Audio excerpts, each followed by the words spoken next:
예, 노영호 의원입니다. 장관님, 중기부의 규제개혁 역할에 대해 크게 두 가지 질의드리겠습니다. 효율성상 답변은 나중에 일괄해서 부탁드립니다. 중기부도 규제개혁을 위해서 지역 혁신 성장과 균형 발전을 목적으로 규제자유 특구를 운영을 하고 있습니다. 식당 메뉴판처럼 201개나 되는 메뉴판식 규제 특례라는 방식을 사용하고 있는데요. 쭉 늘어놓으니까 양으로만 보면 규제 개혁이 활발히 진행되고 있는 것 같지만 사실 찬찬히 들여다보면 좀 보완할 점이 많이 있습니다.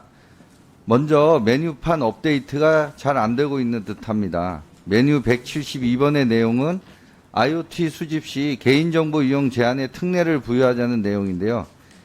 이미 해당 법률 조항은 보시다시피 2020년 2월 4일자로 조문이 삭제되었습니다. 있지도 않은 규제를 지금 특례라고 넣어놓은 셈입니다. 메뉴판 특례를 하나하나 살펴보면 이처럼 유효하지 않은 특례들이 좀 더 있을 것으로 판단됩니다. 또 형식뿐 아니라 내용상으로 혁신사업 육성을 위한 특례라고 보기 어려운 규제 특례도 있습니다. 예를 들어서 가축 도살 장소에서 식품 판매 허용, 또 관광식당 내 외국인 국내 공연 허용 등 지역에 따라 필요한 규제 특례일 수는 있겠지만 충분히 시행령이나 규칙으로서도 가능한 부분이 있는데도 혁신 성장과 균형 발전이라는 취지의 메뉴판식 규제 특례에 반영해야 하는지는 상당한 의문이 듭니다. 식당의 메뉴판처럼 신메뉴를 바로 수정하듯이 법령이 개정된 사항은 업데이트하고 혁신 성장 취지에 맞는 특례를 신설하는 노력이 필요하다고 봅니다. 두 번째로 신구 산업 갈등 관리에 대해서 질의를 하겠습니다. 우리 정부가 규제 개혁에 있어서 법령을 정비하는 것도 중요하지만 신산업을 둘러싼 갈등 관리를 중재하는 것도 중기부의 역할입니다. 우리 장관님께서 현장에서 또 직접 체득한 것이 있는 분이라서 제가 드리는 질의가 뭔지 금방 이해하실 것이라고 알고 있습니다. 타다부터 로또 3.3 같이 플랫폼과 이익단체의 신구 갈등은 산업별로 도돌이표처럼 반복되어 왔고 때마다 정부는 좀 뒷짐만 지고 있는 게 아닌가라는 비판을 받았습니다. 정부가 일방적으로 한쪽 편을 들어줘야 하는 것은 아니지만 최소한 갈등을 중재하는 다리 역할은 해야 마땅하다고 봅니다. 중기부의 플랫폼 혁신기업을 둘러싼 입장을 물어보니 정기적 소통위에서 애로사항 파악하고 제도 개선 추진하겠다 답변했지만 정작 올해 타 부처와 또 회의한 적은 한 번도 없습니다. 작년에는 중기부가 2차례나 관계부처 장관들과 만났었는데 올해는 아직 없다는 것이 좀 아쉬움으로 남고요. 지난 7월 장관께서 강원 디지털 헬스케어 규제자유 특구 방문하셔서 각별한 관심 보이신 것은 잘 알고 있는데 저는 그런 강원 정밀의료 규제 특구 현장을 저도 가봤습니다.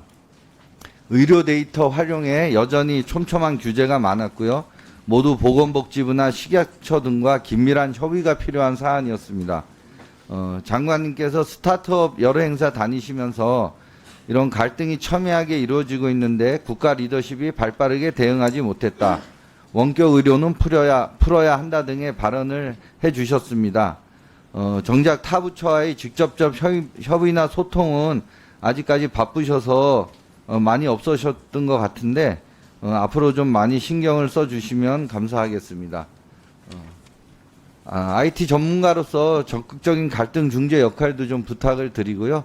디지털 헬스케어나 정밀의료, 액화수소 등 강원권 규제자유 특구의 실증 사업이 정식 허가 받을 수 있도록 철저한 사업 관리와 법령 정비도 부탁드립니다. 예, 답변 부탁드립니다. 네, 지금 세 가지 말씀을 주셨는데요.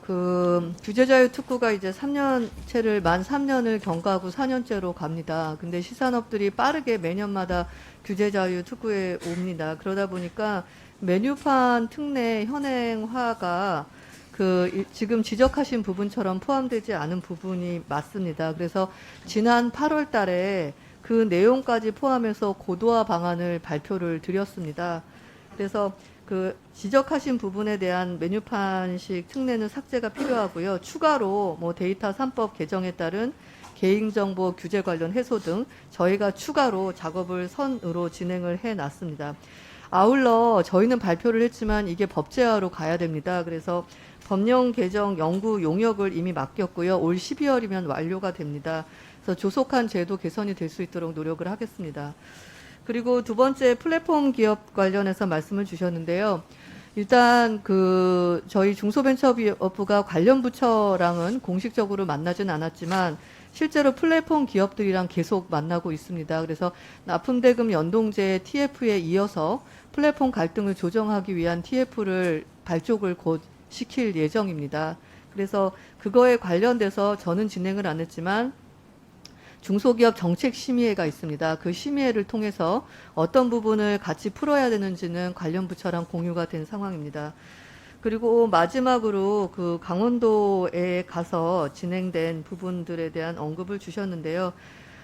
실제로 이렇게 갈등이 심화됐을 때 중소벤처기업부에서 그래도 혁신적인 기업들에 대한 변호를 일정 부분 해야 되는 것이 맞습니다. 그래서 비대면 같은 경우는 7월 14일 날 제가 원주를 갔다 온 이후 9월 27일 날 바로 토론회를 개최를 했습니다. 그래서 저희가 주무부처가 아니기 때문에 중소벤처기업부의 결심으로 바로바로 현실성 있게 결과가 간단하게 정리해 주시고요. 되고 있지는 않지만 관련돼서 꾸준히 협의를 해서 기업들이 나가는데 걸림돌을 제거하도록 노력하겠습니다.